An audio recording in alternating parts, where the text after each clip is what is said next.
bagong panganak na inahing baboy, kaunti yung kinakain at minsan hindi pa kumakain, hindi po yan normal mga ka-farmers. Merong dinaramdam po ang ating mga inahing baboy at yan po ay dapat nating agapan. So, after manganak ng ating mga inahing baboy, kung kakain na po sila, dapat maghalo tayo ng isang sachet Premoxil powder sa kanilang pagkain dahil ito po ay mag-prevent na sila po ay lagnatin mga ka-farmers.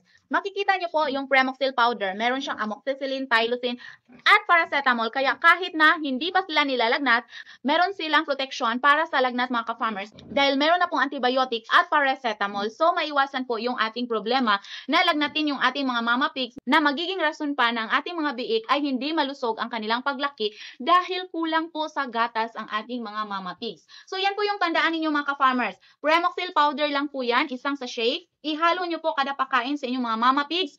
Good for 7 days. So, ayan. Ilalagay ko na lang po yung link dito or yung yellow basket para maka-avail po kayo.